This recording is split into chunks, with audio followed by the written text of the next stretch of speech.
Assalamualaikum warahmatullahi wabarakatuh.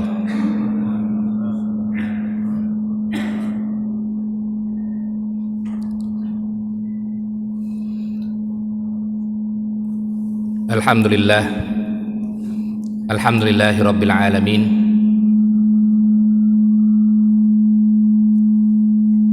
Wa bihi nasta'in wa ala umuri dunya waddin. Wassalatu wassalamu ala nabiyyina Muhammadin wa ala alihi wa sahbihi ajma'in, amma ba'du. Allahumma alimna ma yanfa'una wa zidna ilman. Yang saya hormati pengurus DKM Masjid JGC Jamaah Salat Maghrib yang dirahmati oleh Allah Subhanahu wa Ta'ala, sambil menunggu waktu Isya.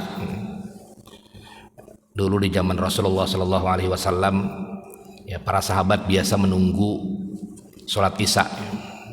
Jadi tidak pulang dulu, kemudian sambil menunggu waktu Isya, karena jaraknya tidak sampai, ya, kurang lebih sejaman, ya.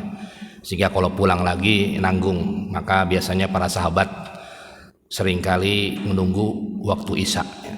Dalam fikih namanya Isya'ain, waktul Isya'ain, ya. Sehingga ini adalah salah satu yang disunnahkan oleh para sahabat kita, Rasulullah SAW dan para sahabat, menunggu waktu Isya sambil mendengarkan, ya, kajian terkait dengan fikih. Tema pada hari ini adalah melanjutkan tema kemarin terkait dengan mahar, yaitu sesuatu yang diberikan kepada seorang suami, calon suami kepada calon istrinya dengan penuh keleraan. Itu disebut dengan mahar dan tidak ada batasannya. Kemarin sudah kita jelaskan, tidak ada batasannya, tidak ada batas atas maupun tidak ada batas bawah. Walaupun memang ada sebagian ulama yang membatasi batas bawah, tapi secara garis besar kemarin sudah kita jelaskan tidak ada batas bawah dan tidak ada batas atas, sehingga secara umum tergantung daripada kemampuan daripada calon suami dan kerelaan, ridho daripada calon istri tersebut. Kemudian ada beberapa macam-macam mahar yang butuh penjelasan secara detail sekaligus kondisi-kondisinya. Yang pertama adalah disebut dengan al-mahrul musamma. Mahrul musamma itu adalah mahar yang sudah ditentukan besarannya, sudah deal. Ada yang 10 gram, ada yang 5 gram, ada yang 25 gram. Pokoknya sudah deal, ya. Sudah dikasih tahu oleh calon suami kepada calon istrinya, saya akan kasih kamu mahar 10 gram misalnya. Itu disebut dengan al-mahrul musamma. Disebut dengan mahrul musamma. Walaupun dia disebutkan di dalam akad atau tidak disebutkan di dalam akad, tapi sudah ditentukan besaran maharnya kepada seorang calon istri tersebut, maka tetap dikategorikan sebagai al-mahrul musamma. Al-mahrul al-musamma artinya mahar yang sudah ditentukan berapanya. Ittifaq, sepakat, ya, kedua belah pihak atau calon suami kepada calon istrinya dan rela berapanya, maka dia disebut dengan al-mahrul musamma. Kemudian kategori yang kedua adalah mahrul misal. Mahrul misal ini adalah mahar yang tidak ditentukan maharnya. Bisa kategorinya dia tidak disebutkan di dalam akad, ya. Biasanya tidak disebutkan di akadnya, saya nikahkan anak kandung saya fulanah binti fulan, kemudian dengan fulan, misalnya dengan Ahmad, nah, maka dia tidak menyebutkan maharnya, maharnya. Itu jenis mahar misal, mahar misal. Atau dia bisa dengan tidak menyebutkan apapun, atau ketika dia selesai akad dia tidak deal atau tidak menyebutkan secara pasti berapa maharnya, maka disebut dengan mahar misal. Mahar misal.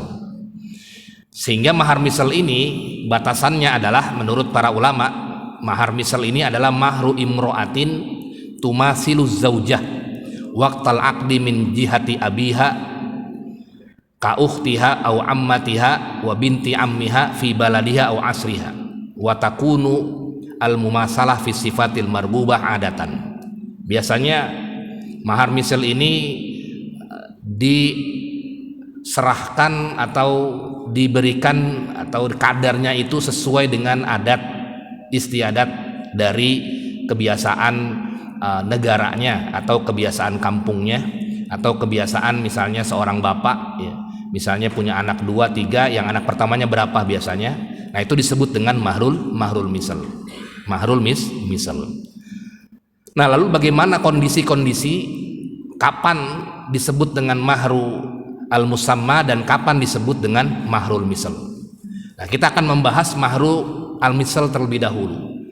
Ada beberapa keadaan disebut dengan mahrul misal. Yang pertama adalah nikahut tafwid, nikah yang tanpa mahar, nikah yang biduni tasmiyatil mahar, tanpa menyebutkan mahar di akadnya, disebut dengan nikah tafwid. Tafwid. Jadi dalam Islam itu disebut dengan nikah tafwid. Dia ada kedua saksinya ada, kemudian ada walinya, kemudian ada mempelai laki-laki, mempelai perempuan, ya, kemudian dia tidak menyebutkan maharnya. Nah, tidak di akadnya tidak disebutkan maharnya dan juga tidak tahu berapa ini maharnya, maka disebut dengan mahrul misal. Berarti ketika dia nanti sudah bercampur, karena kan mahar hukumnya wajib, harus, tidak boleh tidak. Kalau seseorang hendak menikah dengan seorang wanita, ya, calon istrinya, maka seorang laki-laki tersebut wajib hukumnya memberikan mahar. Nah kalau dia tidak ditentukan misalnya, kemudian ia sudah berakad, maka maharnya disebut dengan mahar misal. Ketika dia sudah bercampur dengan istrinya, maka dia harus memberikan mahar misal. Berapa itu mahar misal? Ya mahar misalnya itu adalah kadarnya itu tergantung daripada masing-masing negaranya atau masing-masing daerahnya, masing-masing kampungnya atau masing-masing adat kebiasaan sukunya dan lain sebagainya. Ini tergantung. Kalau misalnya mahar misal, kalau di Arab mahar misalnya itu tinggi banget. Kalau di Arab mahar misalnya adalah tinggi sekali kalau yang sekarang ini ya, kalau kita pergi ke Arab. Tapi tergantung juga, kalau memang sebuah keluarga biasanya tergantung daripada pihak keluarganya atau pihak wali atau perempuannya. Jadi kondisi yang pertama, mahar misal itu adalah nikah yang tidak disebutkan maharnya, maka ketika dia sudah bercampur dengan istrinya, maka wajib hukumnya memberikan mahar kepada istrinya. Itu disebut dengan mahar misal. Nah kemudian yang kedua, kondisi yang kedua adalah mahar misal ini kondisinya selain tadi adalah al-ittifaq ala adamil mahar. Seorang suami dengan seorang istri, ya, calon suami atau calon istri, dia bersepakat, di awalnya bersepakat untuk tidak ada maharnya, maka ini juga disebut dengan wajib hukumnya seorang suami memberikan mahar misal. Seperti ka'ayyatazawwaj rajulun imro'atan ala alla mahrolaha fataqbala fayajibu laha mahrul misal bidukhul au bil maut. Biasanya seorang calon suami menikah dengan calon istrinya, kemudian dia bersepakat, kita nggak ada maharnya ya, pokoknya kita nggak ada maharnya sama sekali, begitu, tidak ada maharnya sama sekali. Maka menurut para ulama, li'anna hadzal ittifaq batilun, karena sepakatan ini adalah batil, tidak boleh. Kenapa sebabnya? Karena yang namanya menikah, mahar itu wajib diberikan oleh calon seorang laki-laki, seorang calon suami kepada seorang istri, calon istri, wajib hukumnya memberikan. Berapa? Ya tergantung keridhaan daripada istrinya. ada yang maharnya 1 juta, ada yang maharnya 500.000, ada yang maharnya 100.000, atau ada yang 5 gram, 10 gram, tergantung kerelaan daripada calon istrinya. Ini malah dia bersepakat tidak ada maharnya. Maka yang demikian menurut para ulama adalah disebut dengan mahar misal. Disebut dengan mahar misal. Suatu saat kalau dia sudah bercampur dengan istrinya, kemudian akhirnya ia bercerai misalnya, habis bercampur, kemudian sebulan kemudian karena konflik bercerai, maka tetap dia harus memberikan mahar misal. Harus memberikan mahar misal. Walaupun di awalnya dia tidak ada kesepakatan, di awalnya tidak ada mahar, tetap kesepakatan tersebut adalah kesepakatan batil. Kenapa? Karena mahar itu hukumnya adalah wajib. Sehingga kalau ia misalnya bercerai dengan istrinya, maka dia harus memberikan mahar misal. Jadi ini kondisi yang kedua. Jadi kondisi yang pertama, kalau tidak disebutkan di akadnya berapa itu maharnya, maka harus memberikan mahar misal. Kondisi yang kedua adalah ketika seorang suami dan istri sepakat tidak ada maharnya, tetap dia seorang suami wajib hukumnya memberikan mahar misal ketika dia sudah berhubungan. Kemudian atau ketika meninggal, misalnya suaminya meninggal atau salah satu dari keduanya meninggal, istrinya meninggal, maka harus seorang suami memberikan mahar misal kepada istrinya. Bisa dengan harta peninggalan jadi waris, jadi hukumnya jadi waris. Kemudian yang ketiga adalah at-tasmiyah ghairis sahihah. Menyebutkan tapi tidak benar dia. Misalnya 10 gram, bilangnya 10 gram, padahal sebenarnya ngasihnya adalah 5 gram. Ghairis sahihah, tidak benar. Maka ini juga kondisi yang ketiga, dia jadi jatuhnya bukan mahar musamma tapi mahar misal. Ini kondisi yang ketiga, mahar misal. Di kondisi yang ketiga adalah ketika seorang suami dia tidak benar menyebutkan maharnya kepada istrinya, harus jelas berapa mau memberikan maharnya. 5 juta kah? 5 gram kah? 10 gram kah? Harus jelas ini. Kalau nggak jelas, ya kalau jelas berarti masuk ke yang pertama kategorinya mahrul musamma. Udah jelas, enak. Berarti maharnya adalah sudah ditentukan. Tapi kalau misalnya nggak jelas ya, atau misalnya penyebutannya salah, bilangnya misalnya 10 gram, tahu-tahu 5 gram, maka jatuh kepada mahar misal. Mahar misal. Bi ayyakunal musamma, misalnya ketika hartanya itu atau ketika mas kawinnya, maharnya itu adalah dia disebutkan tapi salah, ghairis sahihah, salah, maka dia hukumnya adalah tetap kena mahrul misal. Ini kondisi yang ketiga. Ya berarti kalau misalnya mahrul misalnya itu biasanya 5 gram, ya, rata-rata misalnya 5 gram di daerah tersebut 5 gram, ya udah berarti 5 gram, berarti 5 gram. Nah kalau tadi mahrul musamma, mahar yang sudah disebutkan, ya sudah berarti dia sudah disebutkan maharnya.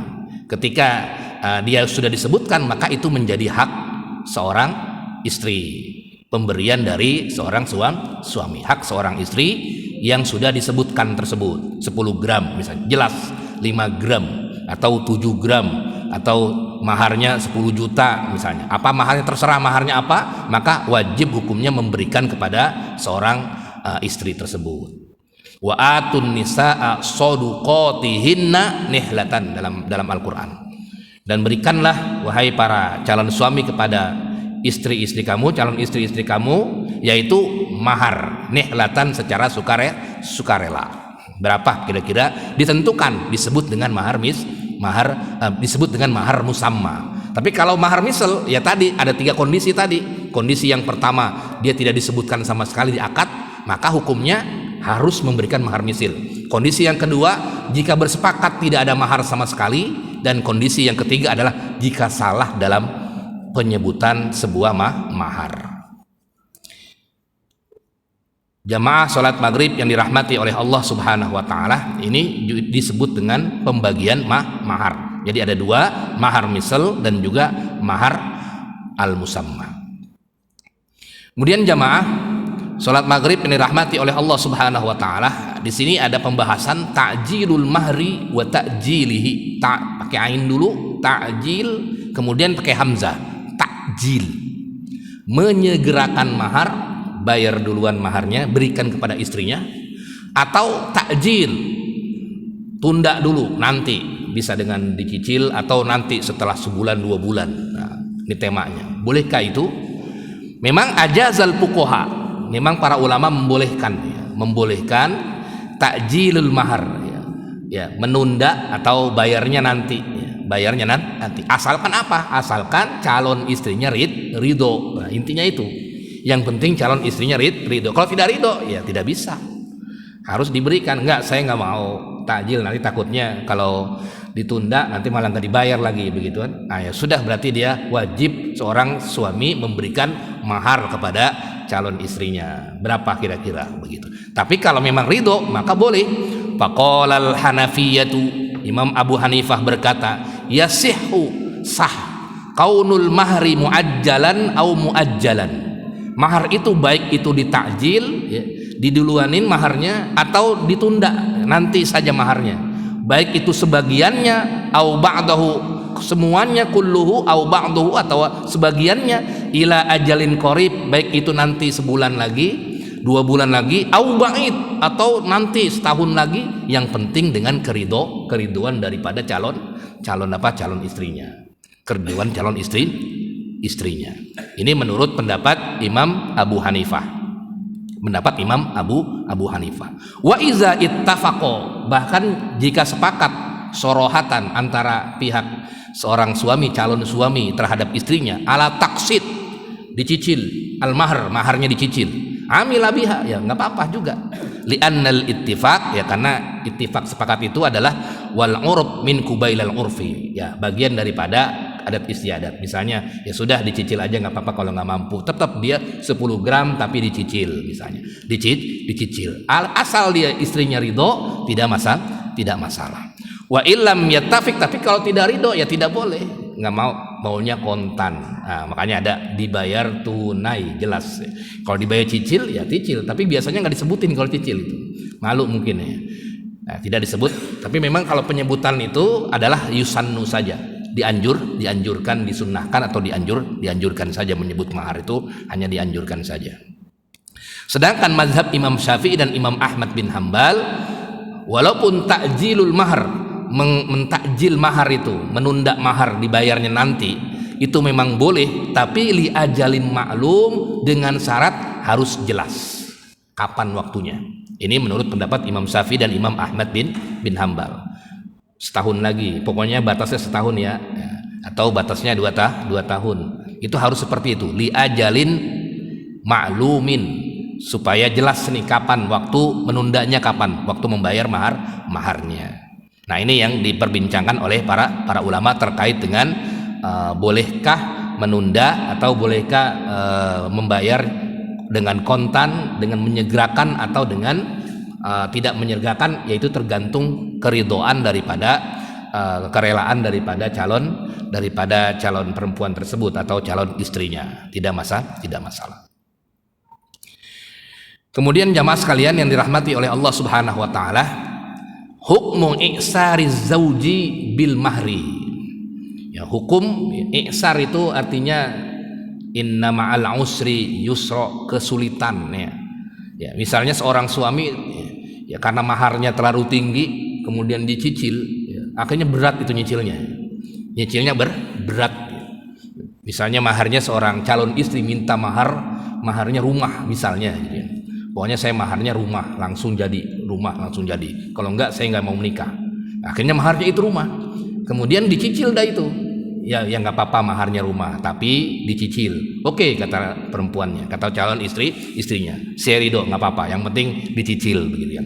Kemudian iza ajiza zauju, nah kemudian kalau misalnya seorang suami tidak mampu, ya namanya juga ekonomi, tidak mampu membayar cicilan maharnya itu, andaf'i muajjalil mahr lam yakun lizaujati indal hanafiyah wa fil asahi indal hanabilah al-haqqu fi talabi fasqi zawaj bi ayyi halin sawaun akana zalika qabla dukhul am ba'dahu wa innama lahal haqqu fi man'i nafsiha minaz zawj wa adami taqayyud bi iznihi fil khuruj li ziyarati ahlihi was safar ma'hu wa nahwihima.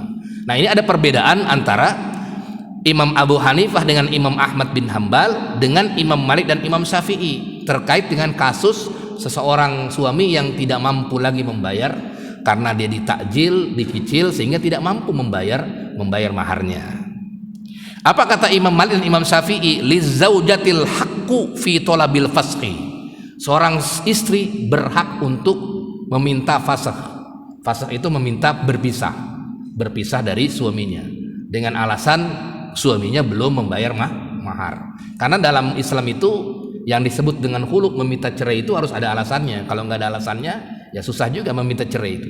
Tapi kalau ada alasannya, apa alasannya seorang istri meminta cerai? Selingkuh atau alasannya apa, misalnya begitu. Nah, ini menurut Imam Malik dan Imam Syafi'i berhak seorang istri apabila dia misalnya maharnya belum terbayarkan, maka dia bisa untuk mengajukan pisah daripada seorang suaminya. Ya, ini tergantung istrinya juga. Kalau istrinya ridho, ya udah nggak usah saya ridho, nggak usah dicicil, ya udah saya ikhlaskan saja maharnya. Ya alhamdulillah, berarti suaminya dapat istri yang seperti itu, nggak apa-apa begitu. Bagusnya lebih begitu daripada ya dengan akibat seperti itu. Makanya kadang-kadang kalau takjil itu memang jarang terjadi, maunya kontan, karena takutnya seperti itu tadi. Kecuali yang tadi ya, kalau di tengah jalan dia nggak mampu, kemudian nggak bisa bayar, kalau seorang istrinya itu rela, ridho, ya sudah saya ikhlaskan, ya ikhlas akhirnya, nggak apa-apa, sudah diikhlaskan.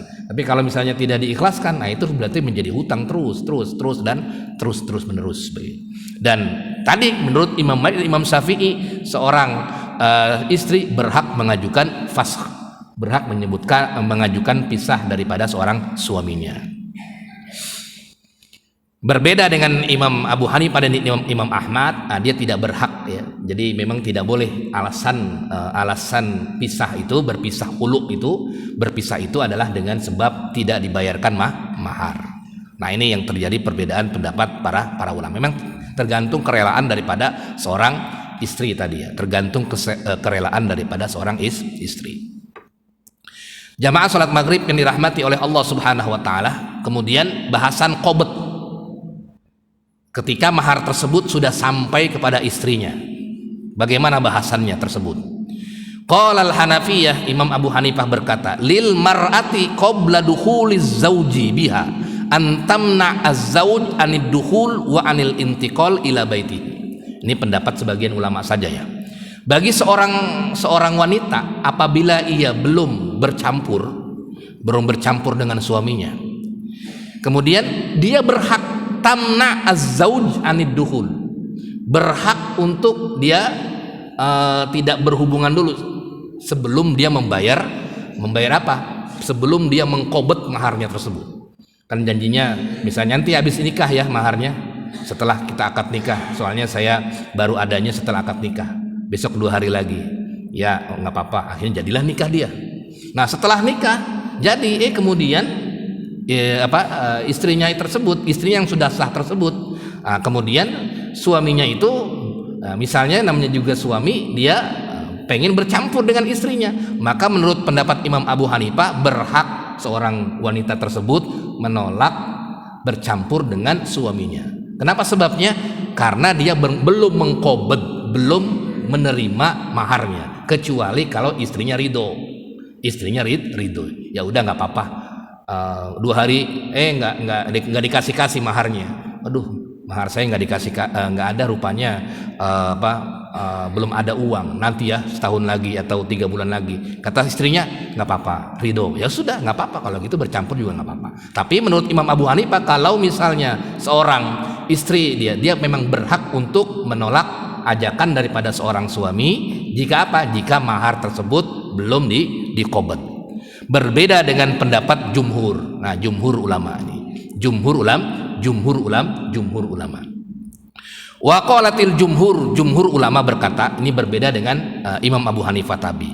Tetap seorang wanita tersebut tidak berhak untuk menolak menolak ad-dukhul.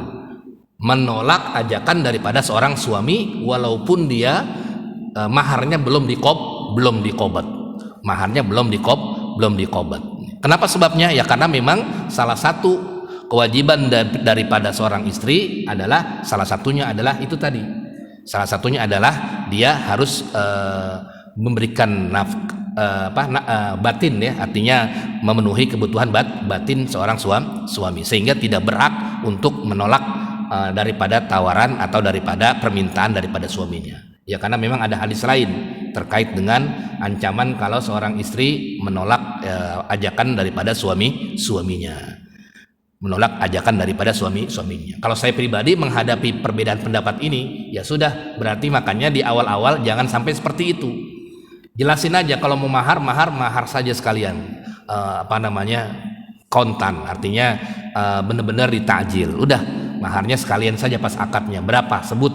Kalau misalnya tadi ya takjil misalnya ditunda-tunda begitu, nanti akan berhubungan dengan hukum-hukum ini yang para ulama berkomentar. Ada yang mengatakan dia berhak seorang istri untuk menolak ajakan suami karena belum menerima maharnya. Kemudian pendapat jumhur mengatakan tetap tidak boleh menolak ajakan suami. Makanya untuk lepas daripada perbedaan pendapat para ulama, ada baiknya menurut pendapat saya adalah lebih baik mahar itu ditakjil atau benar-benar didahulukan atau bahkan disebut ketika dia di akadnya. Makanya sangat-sangat disunahkan penyebutan mahar dengan mahrul musamma dan kontan langsung dikasih kepada seorang istri. Lagi pula kan nggak ada batasannya, nggak ada batasan atas dan nggak ada batasan bawah begitu.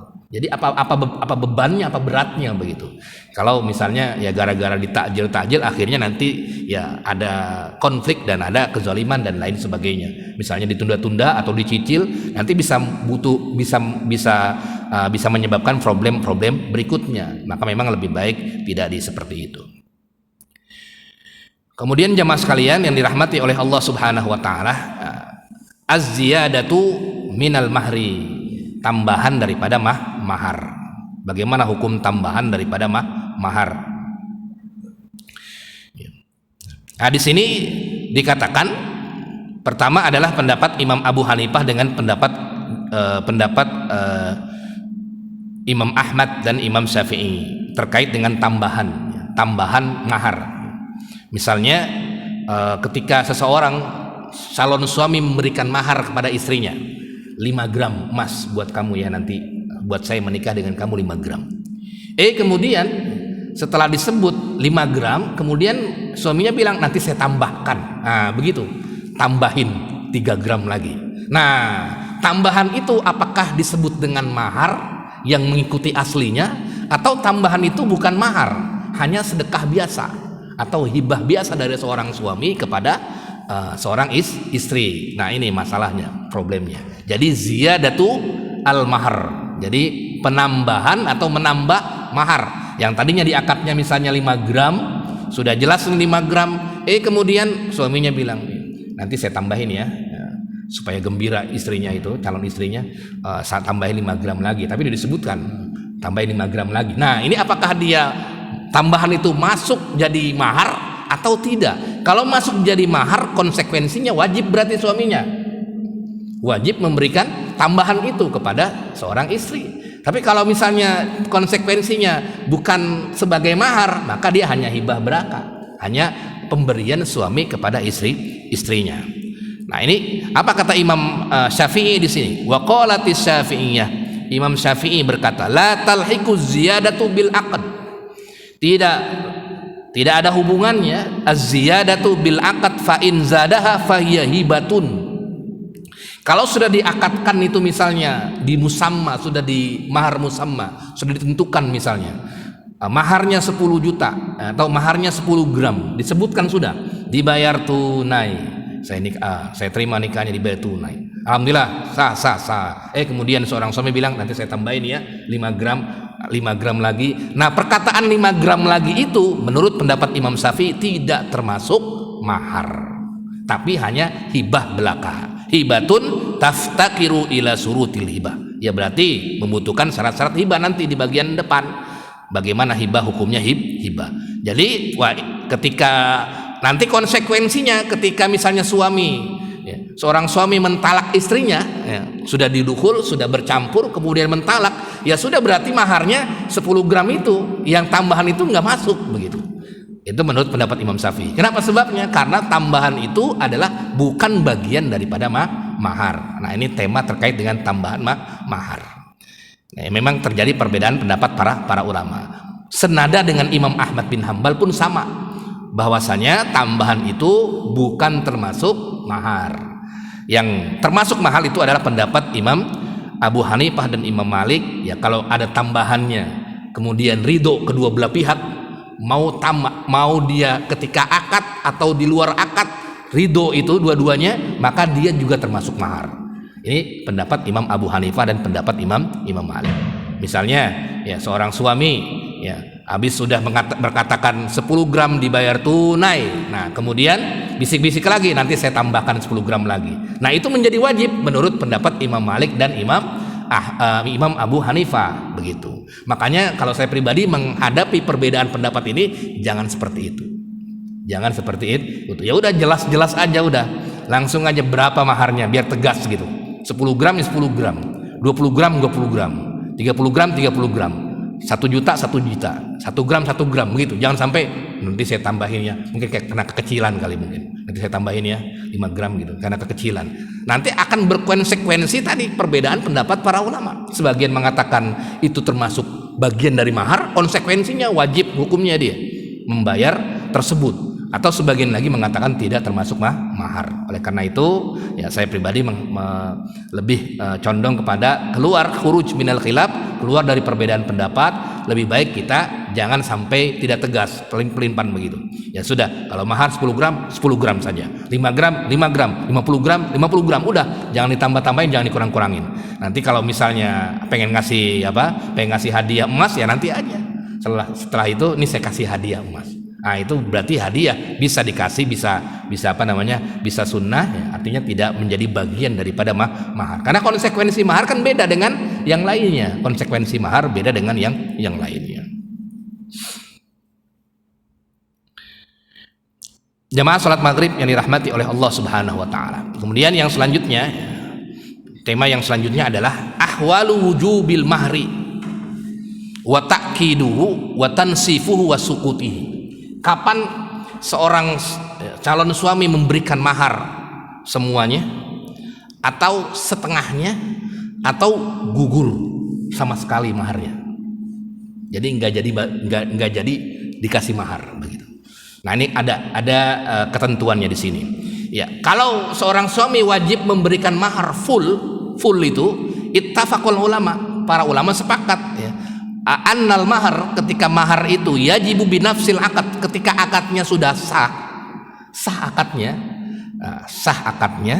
ya, kemudian dia sudah sudah disebutkan maharnya dan juga tidak disebutkan seperti mahar misal, maka dan juga sudah bercampur, dia sudah berhubungan, sudah bercampur, maka dia hukumnya wajib memberikan semuanya mahar daripada seorang istri tersebut. Ya misalnya pernikahannya sah, ya udah maharnya berapa? 10 gram. Ya udah, itu wajib hukumnya 10 gram itu memberikan semuanya kepada istrinya. Nggak bisa dikurang-kurangin, kurangin. Kalau sudah sah nikahnya, kemudian sudah disebutkan maharnya berapa, atau tidak disebutkan sekalian, misalnya mahar misal. Ya sudah, ketika dia sudah berhubungan kemudian bercerai, maka juga wajib hukumnya memberikan semuanya mahar misal.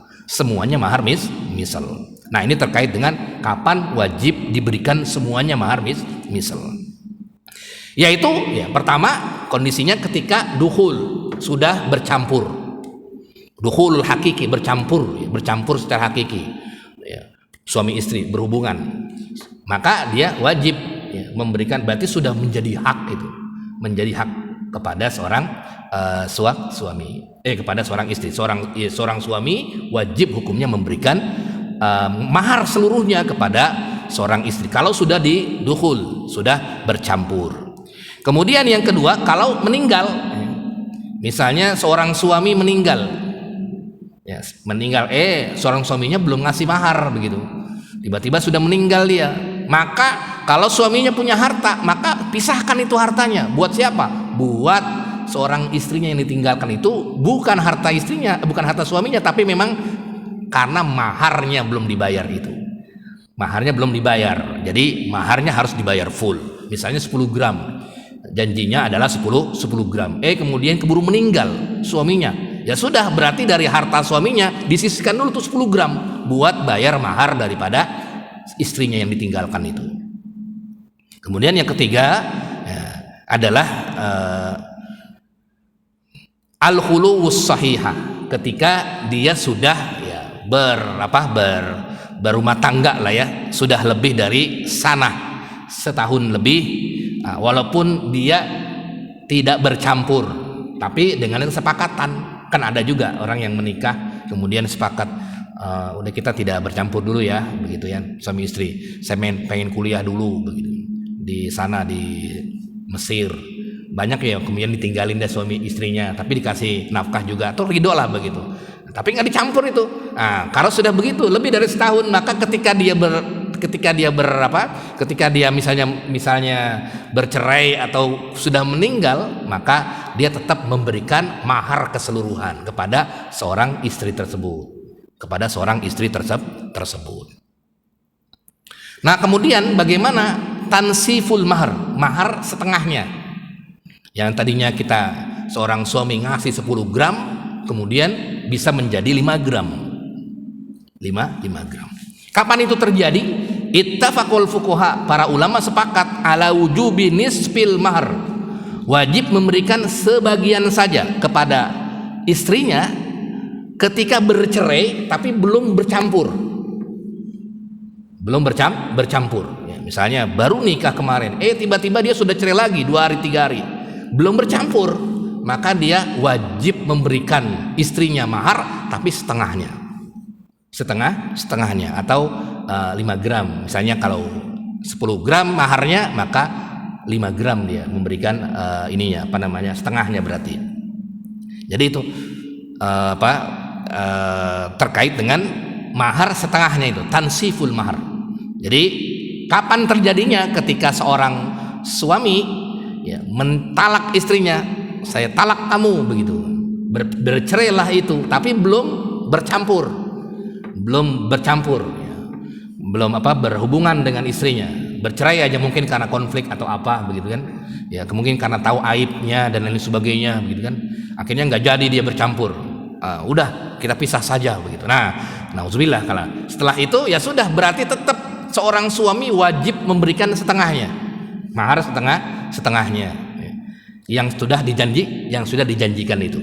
Ya misalnya ya, atau yang sudah misalnya kalau istrinya sudah dikasih mahar 100 gram, ya maka kembali itu 50 gramnya, hanya setengahnya saja, berarti hanya setengahnya saja. Di dalam Al-Qur'an Allah Subhanahu wa taala berfirman, wa in tallaqtumuhunna min qabli an tamassuhunna wa qad faradtum lahunna farido fanisfu. Ini setengahnya, ma faradtum, setengah yang kamu sudah berikan.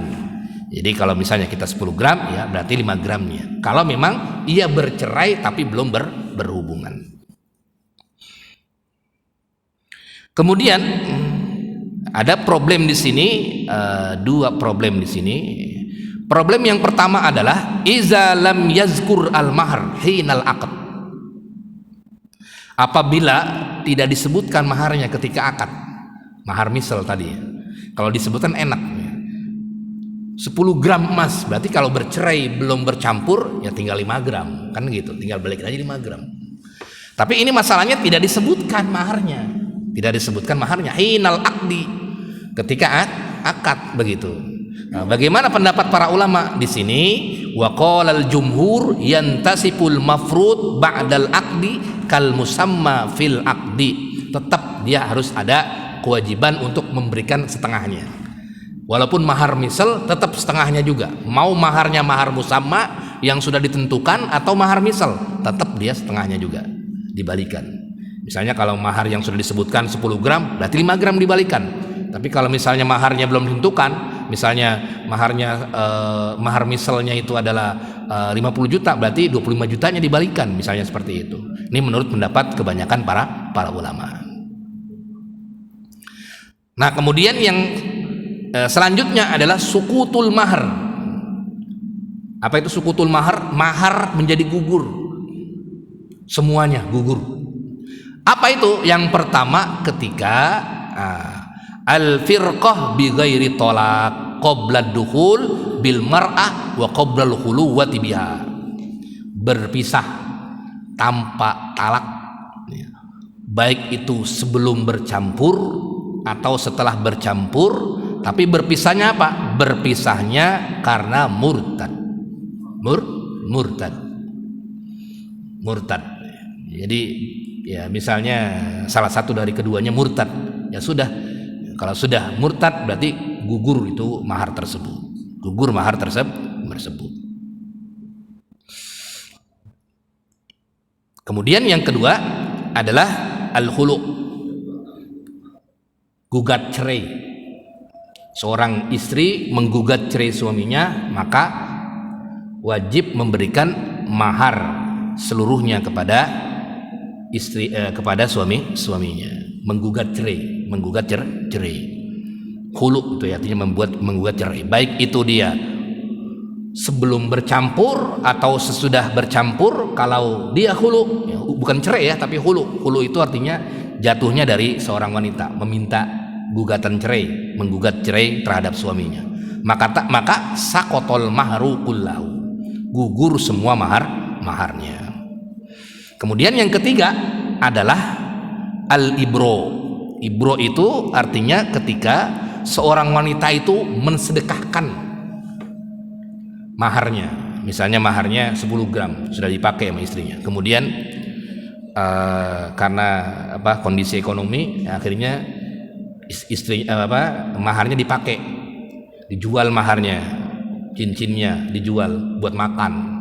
Ya, berarti kan suaminya punya utang dari harta istrinya, harus dibalikan. Kemudian istrinya nggak usah dibalikin, saya sedekah saja.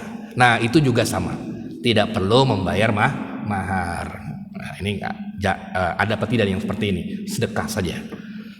Terkait dengan hibatuz zaujah, seorang istri menghibahkan kullal mahar, semua maharnya lizauji kepada seorang suami, baik itu karena utang atau karena pendidikan anak. Misalnya gitu juga ya. Anaknya nggak sekolahnya mahal, udah nih maharnya dijual aja dah.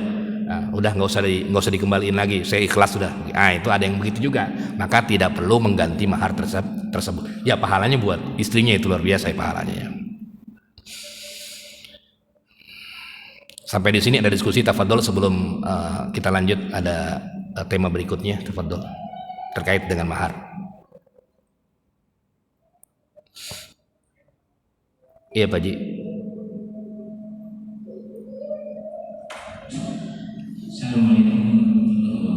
Waalaikumsalam warahmatullahi wabarakatuh. Pertanyaan saya mengenai mahar usia. Siapa yang berhak menerima mahar usia jika istrinya meninggal? Anaknya atau saudaranya? Yang berhak menerima mahar jika istrinya meninggal. Siapa yang berhak menerima mahar? Istrinya. Kalau istrinya meninggal, ya istrinya meninggal berarti harta istrinya kan menjadi harta istri tersebut, kan istrinya meninggal nih. Kemudian ada maharnya, itu berarti itu harta siapa? Harta istrinya. Nah kemudian nanti harta istrinya kalau dia meninggal biasanya ada yang namanya waris. Nah itu nanti ada bagian-bagiannya itu. Misalnya kalau buat suami yang ditinggalkan berapa, kalau buat anak yang ditinggalkan berapa, itu begitu. Nanti ada hukumnya, namanya disebut dengan warosah, warisan. Ya itu berarti nggak bisa dipegang sama bapaknya semuanya, maharnya dipegang sama ini, tidak. Itu udah ada hukum Islamnya. Kalau seseorang meninggalkan harta peninggalan pusaka, maka udah tinggal dibagi-bagikan menjadi harta waris. Nanti ada bab waris, nanti seperberapa suaminya dapat. Kemudian kalau ada bapak ibunya berapa begitu, kalau ada anaknya berapa begitu. Jadi Pak Haji kalau misalnya ditanya buat siapa itu nanti, siapa yang megang mahar itu kalau istrinya meninggal, ya kalau istrinya meninggal berarti mahar tersebut menjadi harta waris. Harta waris karena suami istrinya meninggal. Nanti tinggal gimana baginya, ya bagi sesuai dengan hukum waris. Ya, waris bagaimana nih, suaminya dapat kan, kalau suaminya masih hidup suaminya dapat. nanti anaknya dapat juga. Kemudian ya nanti kalau masih ada bapak dapat. Nah itu nanti tergantung hitung-hitungan waris. Gitu. Hitung-hitungan waris. Gitu. Ada lagi Pak Haji? Sudah? Ya. Ada lagi? Tafadhol silakan.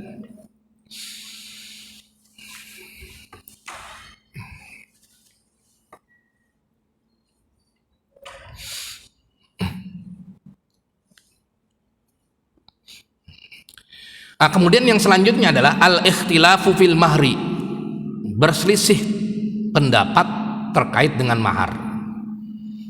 Ya, ini konsekuensi kalau nggak disebut begini. Kalau misalnya nggak disebutkan mahar misalnya atau nggak disebutin maharnya, akhirnya bisa jadi nanti kedepannya berisi pendapat. Suaminya bilang, saya maharnya kepada kamu 10 gram. Kata istrinya, enggak 100 gram. Nah, kan konflik tuh akhirnya tuh.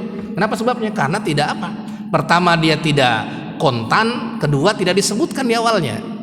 Maka muncullah tema fikih al-ikhtilaf fil mahar.